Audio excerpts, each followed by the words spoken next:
फौरी बहरान था वो खत्म हो चुका है। माहाना $2 अरब का जो खसारा हो रहा था, बैरूनी खसारा, आधा हो गया है। इस खसारे को पूरा करने के लिए पैसा भी तो लेकर आना है। अगर उसके अंदर सख्त फैसले भी होंगे तो हम आपको खड़े होकर सच बोलेंगे। और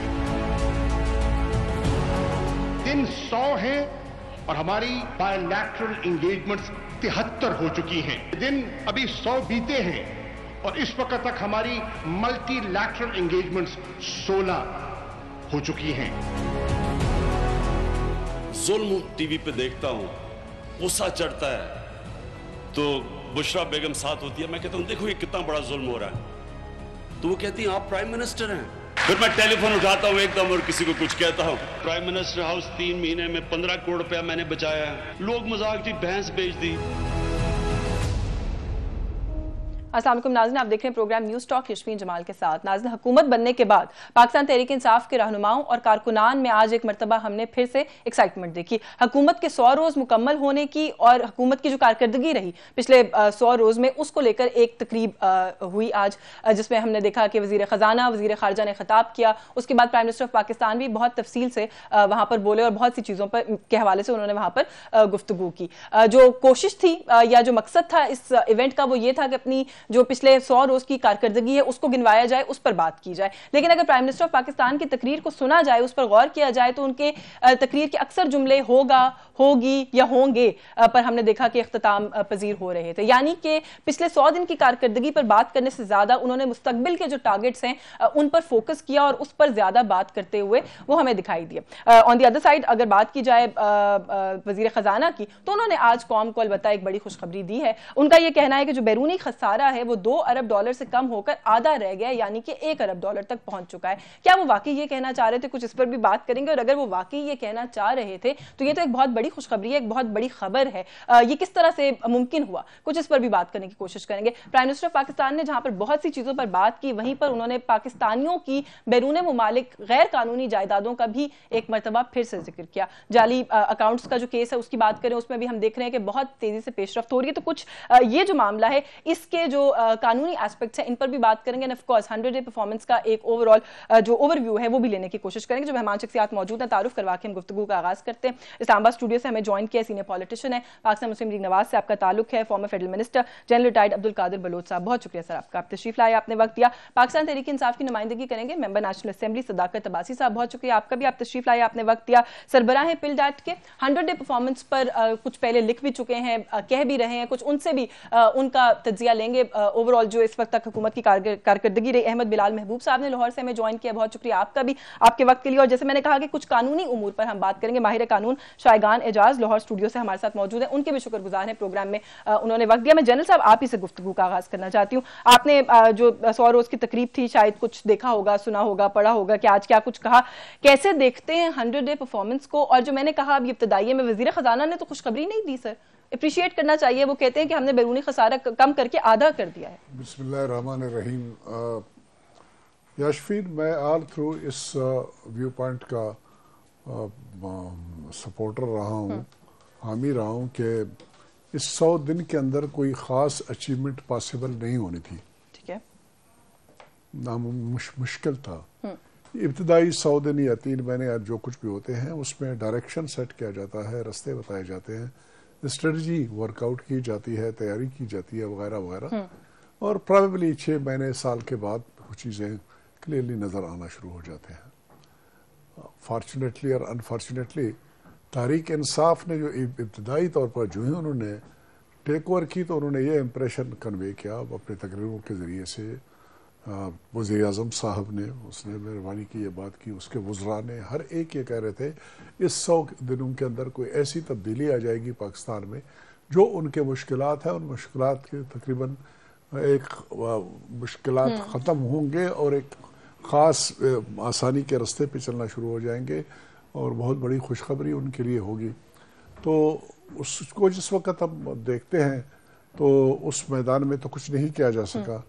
इस 100 दिन में अगर कुछ मिला तो महंगाई मिली बहुत ज़्यादा, इस 100 दिनों में अगर कुछ मिला तो बेरोज़गारी मिली, इस 100 दिन में कुछ मिला तो इंसाफ से परे काफ़ी दूर हम रहे, वो इंसाफ तक रसाई की जो कार्रवाई थी वो नहीं हुआ, न एजुकेशन में, न हेल्थ में, न फलान में, न फलान में।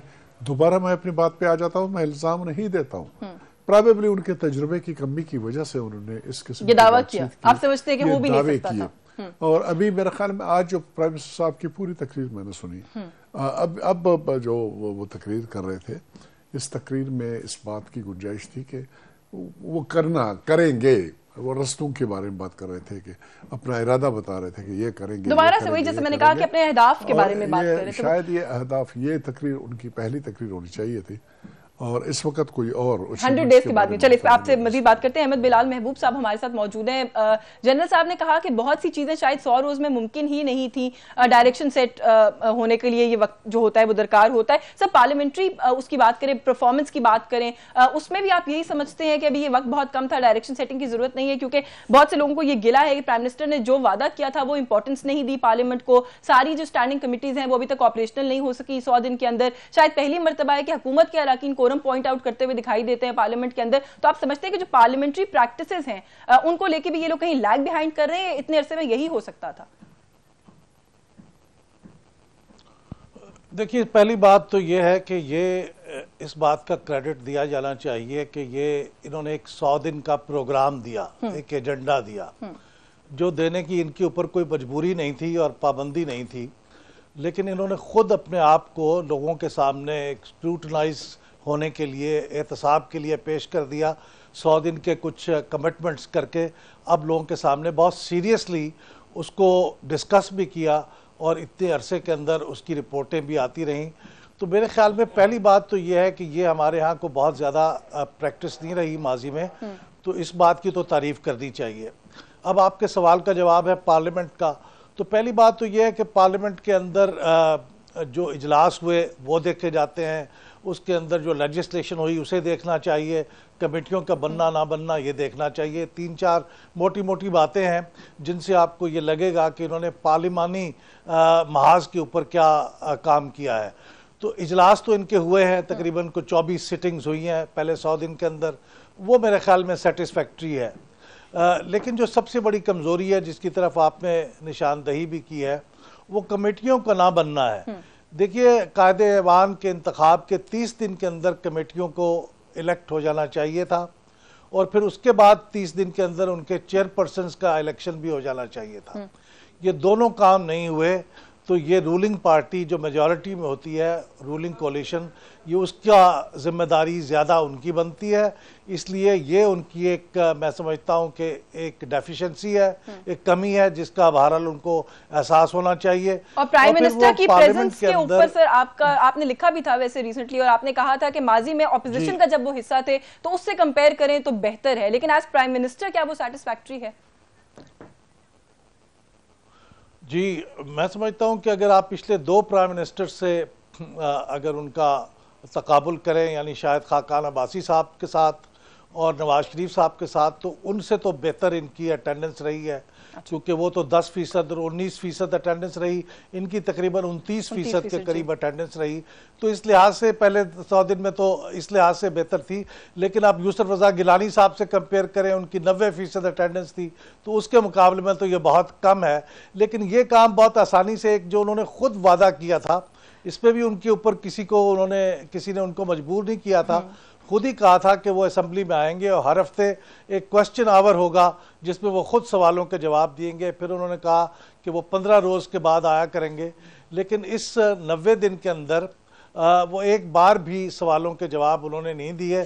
तो ये भी मैं समझता हूं कि लोगों ने महसूस किया है कि ये एक वादा उन्होंने किया था वो पूरा नहीं किया। चलिए, I will come back to you sir. मैं पहले सदाकत अब्बासी साहब से पॉइंट ऑफ व्यू ले लूं, फिर ये जो बैरूनी ममालिक वाला मामला है इसको लेकर शायगान की जानिब जाएंगे। अब्बासी साहब, जनरल साहब कहते हैं 100 दिन में बेरोजगारी, महंगाई, इन मसाइल के अलावा कुछ नहीं मिला। अहमद बिलाल साहब कहते हैं कि पार्लियामेंट्री प्रैक्टिस जो नॉर्मल है वो ये है कि 30 दिन के अंदर कायदे-ए-ऐवान के मुंतखब होने के बाद कमिटीज बन जाती हैं। वो मामला भी हम देख रहे हैं कि रुका पड़ा है। प्राइम मिनिस्टर ने वादा किया था क्वेश्चन आवर का, वो मामला भी आगे नहीं बढ़ रहा। तो बहुत सी चीज़ों के अंदर कमी रह गई मेरा ख्याल है।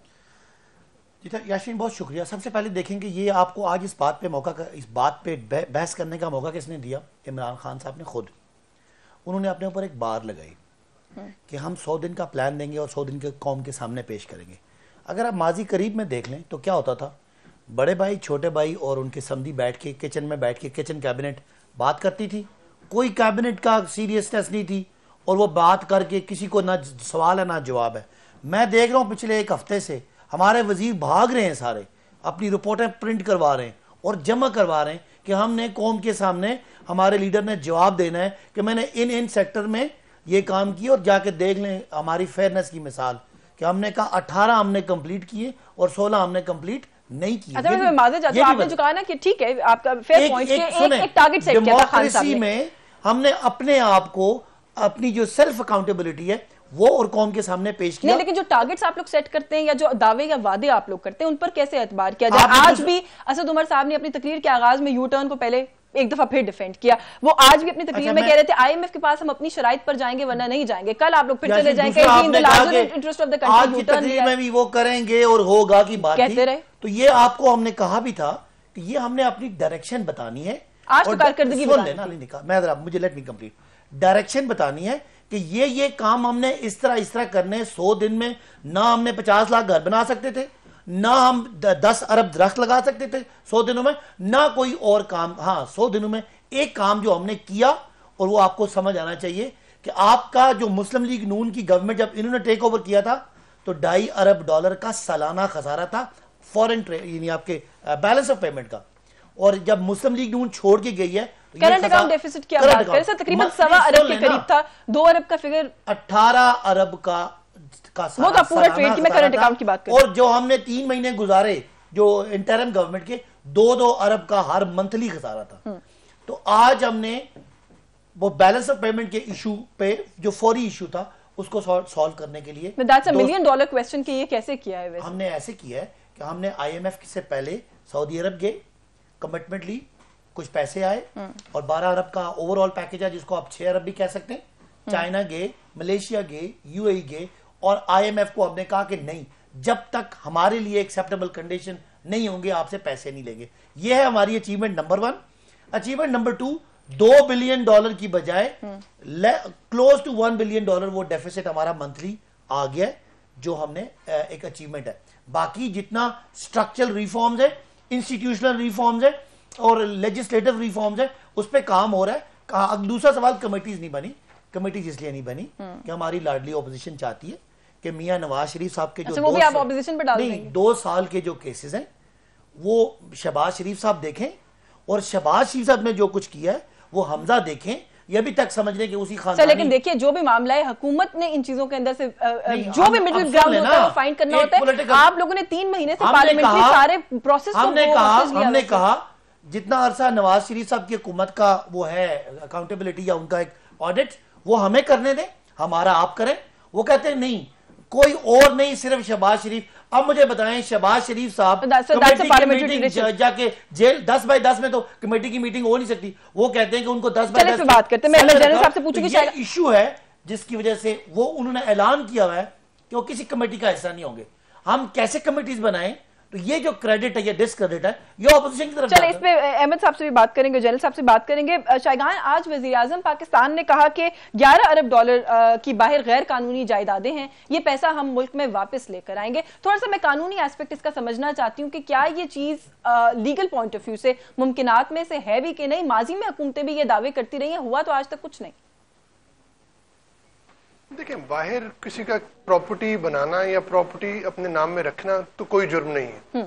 जो कानूनी तौर पे ज़रूरी चीज़ है वो ये है कि जब आप यहाँ पे रिटर्न्स फाइल करते हैं, वेल्थ स्टेटमेंट देते हैं, तो आपकी किसी भी दुनिया में किसी भी मुल्क में जो प्रॉपर्टी है वो आपने डिक्लेयर करनी होती है। तो वहाँ पे अगर किसी शख्स की बाहर प्रॉपर्टी है और उसने यहाँ पे डिक्लेयर की हुई है तो वो तो बिल्कुल ठीक है, उसमें कोई जुर्म नहीं है। हाँ, ये चीज़ अलग है कि उसने अगर वो कोई प्रॉपर्टी किसी शख्स ने बाहर ली है, किसी मुल्क में ली है, अमेरिका में ली है, यूरोप में ली है, तो क्या उसका उस मुल्क में कोई बिजनेस है? अगर उसका उस मुल्क में कोई बिजनेस नहीं है, तो अगर उसका बिजनेस पाकिस्तान में है तो जाहिर है वो पैसा पाकिस्तान से गया है। फिर वो किस तरह गया है, क्या वो बैंकिंग चैनल के थ्रू गया है? वहां पे फिर चीजें आ जाती हैं जो लोगों के लिए प्रॉब्लमेटिक होती हैं। लेकिन ये जो अमाउंट दिया जा रहा है वो ये कह रहे हैं $11 अरब की गैर कानूनी जायदादें, तो मे भी जो आप क्राइटेरिया बता रहे हैं वो उस पर नहीं बैठती होगी, इलीगल है वो कहते हैं।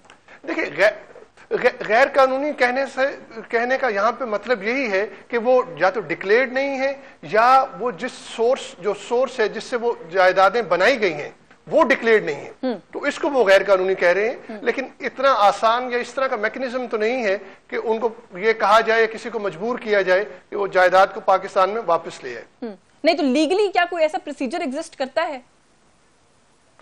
देखिए लीगली तो ठीक, लीगली इसमें आप ये कर सकते हैं कि अगर कोई शख्स यहाँ पे बिजनेस कर रहा है और उसने अपनी कोई प्रॉपर्टी डिक्लेयर नहीं की, तो फिर जाहिर है आप उसके खिलाफ एक्शन ले सकते हैं। या उसकी कोई प्रॉपर्टी बाहर है और वो पैसा यहाँ से लीगल चैनल के थ्रू बाहर नहीं लेके गया, तो जाहिर है वो भी जुर्म है। वहां पे फिर मनी लॉन्ड्रिंग के हवाले से उसके खिलाफ कार्रवाई हो सकती है कि वो पैसा किस तरह बाहर गया, हुंडी के थ्रू गया, किस तरह गया, किसी इलीगल मीन्स के थ्रू गया, तो वो तो कार्रवाई की जा सकती है। So basically from what I understand, जो आपने कहा है वो प्रोसेस तो है, प्रोसीजर तो है, लेकिन लंबा प्रोसीजर है और बहुत आसानी से होने वाला हल मामला नहीं है ये। देखिए जिस बंदे के पाकिस्तान में स्टेक्स हैं, पाकिस्तान में प्रॉपर्टी है, पाकिस्तान में बिजनेस है और बाहर ऐसी प्रॉपर्टी है जो उसने डिस्क्लोज नहीं की या वो उसकी सोर्स जस्टिफाई नहीं कर सकता, या पैसा पाकिस्तान से बाहर कैसे गया उस प्रॉपर्टी की पेमेंट के लिए, तो उसके लिए तो ये प्रॉब्लमेटिक होगा। ठीक है, सही। मुझे ब्रेक का कहा जा रहा है, ब्रेक से वापस आके कुछ और भी इश्यूज हैं और कुछ पॉइंट्स यहाँ पे जो अभी अब्बासी साहब ने उठाए, जनरल साहब से भी इन पर बात करेंगे। आफ्टर दिस ब्रेक हमारे साथ रहिए।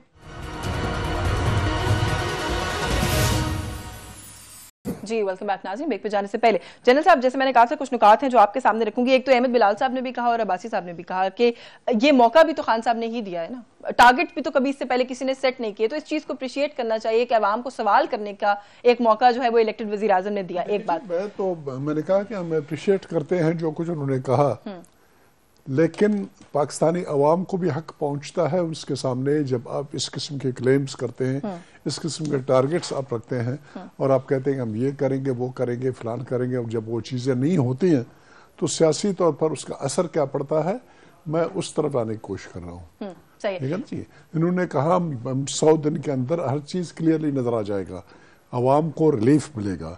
पाकिस्तानी अवाम को मैं आपको बता रहा हूँ सिर्फ 2 चीज़ उनकी कंसर्न की है मेरे ख्याल के मुताबिक। पाकिस्तान के 90% आबादी जो ना वो उनका ताल्लुक होता है महंगाई से और उनका ताल्लुक होता है रोजगार से। ये 2 चीजें जो उनकी कंसर्न की होती है। उस फील्ड में कितनी कामयाबी हुई है अभी आपके सामने ओगरा के चीजें भी आ रहे हैं दिन ब दिन, और डॉलर की कीमत कहां से कहां पहुंची हो, क्या अच्छा पार्लियामेंट के अंदर जो मामला है वो सारा मुद्दा उन्होंने आप पे डाल दिया है। मैं उसका भी जवाब दे दूंगा, तो लिहाजा उन्होंने अवाम के एक्सपेक्टेशंस इतनी ज्यादा अपने आप से कराई कि उधर से मायूसी फैलती जा रही है। सो मच सो कि इवन आप लोग जो उनके बड़े गर्विदा थे, जब मैं कहता हूँ मीडिया वाले लोग, इवन आपके भी हर एक चैनल पे क्वेश्चन मार्क होने लगे हैं। हर एक आदमी फॉलो करने की कोशिश करते हैं, हर एंकर अभी जरा एहतियात कर रहा है। ये साबित हुआ कि मीडिया जो है वो फेयर बात ही करता है। एक वक्त था जो हमारे हम यतीमों की तरह थे, कोई हमें पूछने वाला नहीं था मीडिया का। अब हमें छोड़ दीजिए, हमारे लिए कुछ है कि नहीं है। रह गई बात इन्होंने की पार्लियामेंट की, मैं अब्बासी साहब की इंफॉर्मेशन के लिए बात कहना चाहता हूँ, सिर्फ इतनी छोटी सी बात करना चाहता हूँ। मैं 2 मरतबा कौमी असम्बली में रहा हूँ, इस दफा बदकिस्मती रह गया, दूसरी बात है। पार्लियामेंट में जो कमेटियां होती हैं, कमेटी में पार्लियामेंट की स्ट्रेंथ को सामने रखते हुए वहां पर नुमाइंदगी होती है, और पार्लियामेंट में एक इंडिविजुअल फैसला नहीं करता है, कहीं पर भी कास्टिंग वोट्स की नहीं होती है, वीटो पावर उसका कोई नहीं होता है। अगर वहां पर उसका चेयरमैन, फर्ज में अगर कोई इंडिविजुअल है तो वो चेयरमैन ने फैसले नहीं करने होते हैं अपने भाई के बारे में या भतीजे के बारे में या चचा के बारे में या मामे के बारे में, फैसला करती है कमेटी, और कमेटी में हुकूमत की अक्सरियत होती है। पहली बात।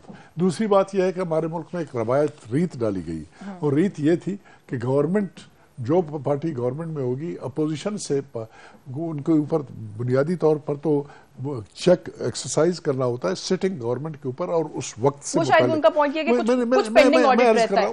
वो माजी में जाना चाहते हैं। माजी के अलावा, माजी के लिए ऑडिटर जनरल ऑफ पाकिस्तान होता है, उसका एक ह्यूज ऑर्गेनाइजेशन है, उसको कॉन्स्टिट्यूशनल प्रोटेक्शन है, वो हर चीज को स्क्रूटनाइज कर सकते हैं, सब कुछ करके सामने ला सकते हैं। और जहां तक रह गया नहीं अकाउंटेबिलिटी, वो भी उनका ताल्लुक ही अकाउंटेबिलिटी है, हर अकाउंट को जो है वो चेक करते हैं। तो जहां तक इस कमेटी का ताल्लुक है, कमेटी तो उस वक्त सिटिंग गवर्नमेंट की, उस वक्त उसके ऊपर एक वॉचडॉग होता है, उनको गाइड कर रहे होते हैं, कार्रवाई कर रहे होते हैं। ये जो आपने पॉइंट दिया ना, ये जो पॉइंट है, अभी इन्होंने अपने 3 महीने जाये कर दिए, 100 लगता है कुछ और भी जाये कर देंगे। शहबाज शरीफ ने कुछ नहीं करना। मैं अच्छा इसी पॉइंट के ऊपर ना अहमद बिलाल साहब से भी पॉइंट ऑफ व्यू लेना चाहती हूँ सर। ये पब्लिक अकाउंट्स कमेटी पे दोनों पार्टीज के सीनियर रहनुमा यहाँ पर है, आपने इनका पॉइंट ऑफ व्यू सुना, आप किसको जिम्मेदार समझते हैं कि कौन है जो बेहतर या मेच्योरिटी शो नहीं कर रहा है इस मामले के अंदर? ये मसला जो है उलझा हुआ है अभी तक। देखिए, जनरल साहब ने अभी जो पोजीशन बताई है वो बिल्कुल फैक्चुअल पोजीशन यही है। देखिए कि पब्लिक अकाउंट्स कमेटी का अगर चेयरमैन उस पार्टी का हो भी जाएगा तो अपनी पार्टी को कोई फेवर नहीं कर सकेगा अगर कमेटी उनके साथ मुत्तफिक नहीं होगी। तो ये कहना मेरे ख्याल में या तो रूल्स के साथ पूरी तरीके से वाकफियत ना होने की वजह से है, या पता नहीं क्यों ये बात कही जा रही है, क्योंकि चेयरमैन खाली को फैसला नहीं कर सकता। अभी आप गौर फरमाइए ना कि खैबर पख्तूनख्वा के रूल्स के मुताबिक वहाँ की पब्लिक अकाउंट्स कमेटी का चेयरमैन स्पीकर होता है। तो आप देखिए कि पिछली हुकूमत पीटीआई की थी, अब स्पीकर साहब भी पीटीआई के हैं, तो वो पब्लिक अकाउंट्स कमेटी के चेयरमैन भी स्पीकर साहब होंगे, यानी उसी पार्टी के होंगे जिसकी पिछली दफा हुकूमत थी। तो अब जाहिर है कंट्राडिक्शन आ जाएगी ना, लेकिन मैं समझता हूं कि वो दुरुस्त है, कोई ऐसी बुरी बात नहीं है। तो इस तरह मेरे ख्याल में अपोजिशन के लीडर को यहाँ भी चेयरमैनशिप दे देनी चाहिए थी। आपकी अक्सरियत है, आप उसको विजिलेंट रहते, चेक करते, वो चेयरमैन अकेला कुछ नहीं कर सकता। तो मैं समझता हूँ कि इस बारे में हुकूमत का जो मौक़िफ़ है वो किसी हद तक कमज़ोर है, इसके अंदर दलील में वो स्ट्रेंथ नहीं है। तो मेरे ख्याल में इनको ये तस्लीम करके चेयरमैनशिप उनको दे देनी चाहिए और अपनी कमेटी को कहें कि विजिलेंट रहें। बिल्कुल ठीक है, बहुत शुक्रिया अहमद बिलाल। महबूब साहब आपका, आपने बहुत टाइट स्केड्यूल में हमें वक्त दिया, थैंक यू सो मच। आपका ओपिनियन हम शामिल करना चाहते थे। बाजी साहब, ये तो मुद्दा आपने डाला था मगर वापस आप पर आ गया। वो कहते हैं जी कि आप लोगों को इसके अंदर मेच्योरिटी का एक तो मुजाहिरा करना चाहिए, दूसरा जो जनरल साहब ने पहले बात की थी कि महंगाई और इन चीजों ये इंडिकेटर्स अगर देखें तो लगता है कि आवाम पर सारा बोझ डल गया। अभी भी आपने देखा है जो पेट्रोल मसनूआत की कीमतों में फिर से एक इजाफे की समरी मूव हो गई। सबसे पहली बात है कि उन्होंने केपीके की एग्जांपल दी है, वहां ये रूल्स हैं। अगर रूल्स में ये चीज है तो फिर तो कोई बात नहीं। यहाँ पे कोई ऐसे रूल्स नहीं है। ये हम ये कह रहे हैं कि क्योंकि पीपल्स पार्टी और नून लीग की आपस में अंडरस्टैंडिंग बहुत सारे इश्यूज पे है, इनकी ये भी इश्यूज पे अंडरस्टैंडिंग थी कि कोई करप्शन पे कुछ करना नहीं है, बस तकरीरें करनी है और पकड़ना किसी को भी नहीं है। ये जो हम आज पैसे आप कह रहे हैं 11 बिलियन डॉलर का, वो जो पता लगा कि वहाँ पे हमारे उसने उसका सोर्स ढूंढा है, तो ये इनकी अंडरस्टैंडिंग है, हमारी कोई मजबूरी नहीं है। और अगर कोई अपना हमने ये भी कहा है अगर आपने चलो जी ऑपोजिशन लेना भी चाहती है एज इनका को पर्सनल इनकी चार्टर ऑफ डेमोक्रेसी में कोई अंडरस्टैंडिंग दो पार्टियों के, हम तो उसके सिग्नेटरीज नहीं है। तो ये शहबाज शरीफ साहब तो केसेस में उलझे हुए हैं बेचारे, उनको तो अपने दौर के जो उन्होंने आशियाना और वो साफ पानी और 56 कंपनियों के केस की लाइन लगी हुई है बेचारे, उनके अपने दौर का नैब है, वो उनको पकड़ के उन्होंने जेल में डाला हुआ है। तो वो कैसे कमेटी में, उनको तो बड़ी मुश्किल से हम बुलाते हैं। अब इसका मतलब है कि उनको एक इनडेफिनेट किस्म का उनको प्रोडक्शन ऑर्डर जारी कर दिया जाए और वो जिस दिन नया बुलाएगा उस दिन वो कमेटी का इजलास बुला लें। ठीक है कि उनके पास कोई ऐसे वीटो पावर्स नहीं है, लेकिन कमेटी का इजलास बड़ा दूर तक का सोचते हैं वैसे आप लोग, जिस दिन नया बुलाएगा उस दिन कमेटी का इजलास हो जाएगा। चेयरमैन के जो भी इख्तियारात हैं उसको हेड करना, तो इसमें क्या बुरी बात है? अगर कोई और बंदा इन जैसे लोग या बाकी लोग जो है पार्लियामेंट में मौजूद हैं, किसी अच्छी साख के बंदे को ये भी लगा दें। हमारा कितनी मुल्क की बेइज्जती है जो हमारा एहतसाब करना है, हमारे पार्लियामेंट का जो एहतसाब का इदारा है वो खुद बेचारा अपने केसेस भुगत रहा है। लेकिन सर उनको तो साबित नहीं हुआ, इन्वेस्टिगेशन के लिए जाते हैं, केस भुगत रहे ना। मुल्क के इदारों ने उनके खिलाफ केसेस, प्रोसीडिंग्स, गवाहियां, इस पे तो वैसे उनको सराहना चाहिए कि वो फेस कर रहे हैं लोग, वो किसी लेकिन चले मैं जरा जुमला फिर बोले ना, उनको मैं बाहर निकाल सकता हूं ना, ये निकाल सकते हैं ना, वो खुद आ सकते हैं ना, कोई उनको अदालत निकाल सकती है। वो तो नैब वाले कमेंट मुझे ब्रेक छोड़ेंगे लेने का कहा जा रहा है। जी मैं 11 बिलियन की बात की गई, आज मैं तकरीर सुन रहा था खान साहब का। खान साहब ने कहा 26 मुबारक से उनके पास इंफॉर्मेशन आई है कि 11 अरब डॉलर के करीब उनके बैंकों में पाकिस्तानी पैसे हैं। उन्होंने कानूनी गैर कानूनी की बात नहीं की।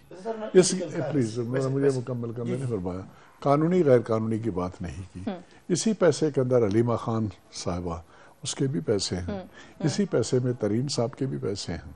उनके बारे में भी अगर आपको उन्होंने बल्कि पनामा लीक्स में भी नाम उनके वगैरह आए थे, बेशुमार 400-500 आदमी और लोगों के भी नाम आए थे।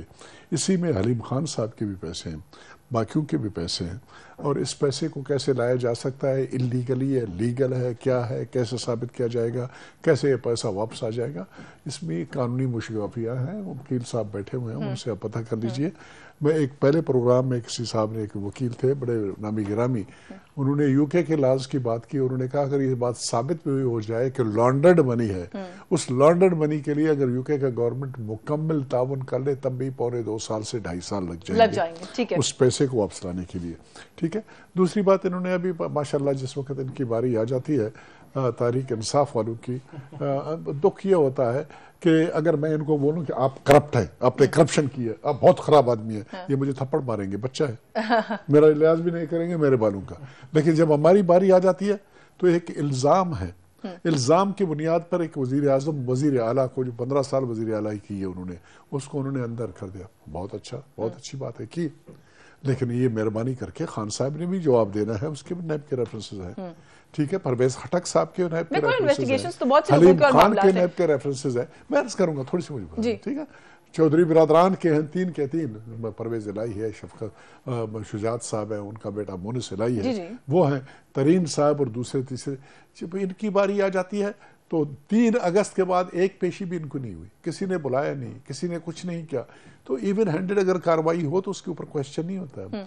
हमारे खिलाफ अगर कोई चीज साबित हो जाए, कल अगर कन्वेक्शन हो जाती है और मुल्जिम से मुजरिम बन जाते हैं, तो फिर वो टाइम है जिस वक्त अब्बासी साहब को फुल इख्तियार है, जो मर्जी है। चलिए, मुझे ब्रेक का कहा जा रहा है, ब्रेक से वापस आके कुछ लीगल चीजों के ऊपर क्लैरिफिकेशन जो है वो हमें चाहिए होगी। कुछ पॉइंट्स यहाँ पर उठाए गए हैं शायगान की जानिब, उनको लेकर जाएंगे। आफ्टर दिस ब्रेक हमारे साथ रहिए।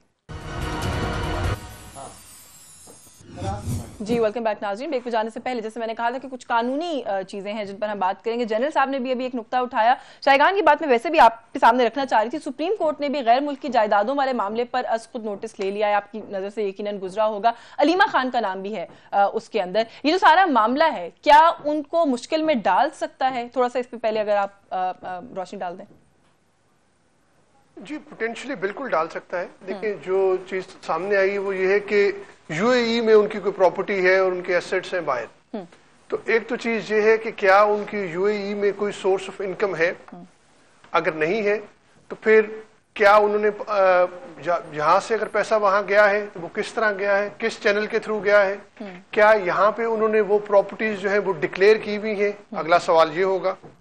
और ये सारी चीजें जो है ये पोटेंशियली तो बिल्कुल उन्हें मुश्किल में बिल्कुल डाल सकते हैं अगर पैसा सही चैनल से नहीं गया या वो एसेट्स यहाँ डिस्क्लोज ही नहीं किए गए।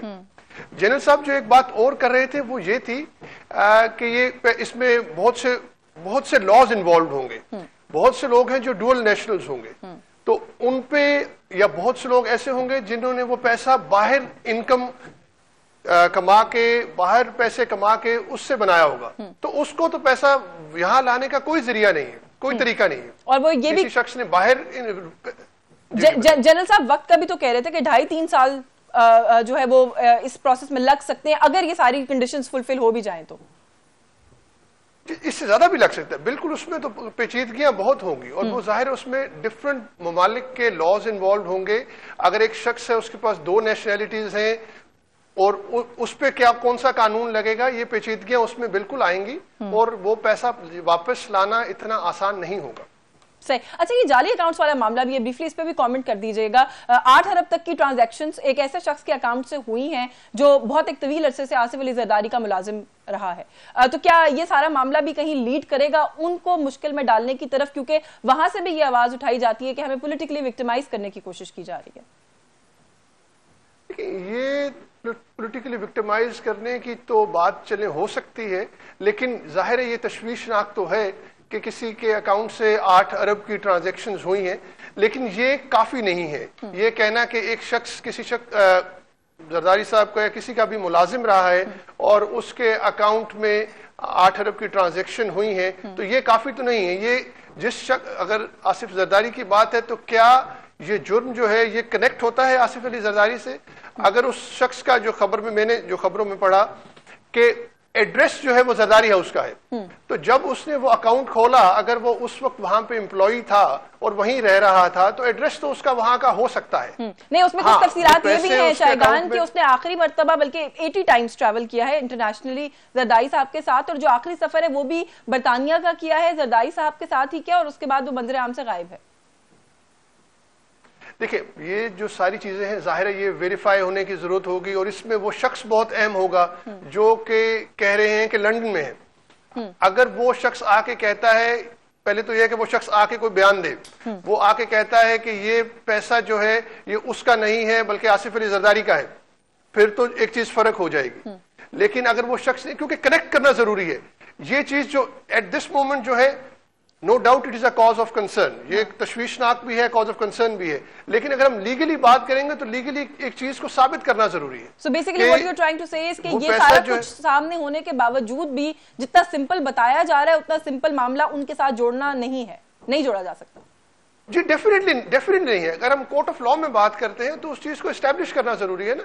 वो ये सारी चीजें सामने आ रही हैं, लेकिन वो शख्स अभी तक सामने नहीं आया। मुश्ताक नामी जो शख्स जिसका जिक्र हो रहा है, वो अगर सामने नहीं आया तो वो आके जो बयान देगा, जब उसने अकाउंट खोला तो उसको क्या बैंक में किसी ने इंट्रोड्यूस कराया, उसने अपना क्या शो किया कि मैं क्या करता हूं, क्या कारोबार करता हूं, वो जॉइंट अकाउंट है, अगर वो जो दूसरा शख्स जिसके साथ वो जॉइंट अकाउंट था वो क्या करता है, ये सारी चीजें मैटर करेंगी।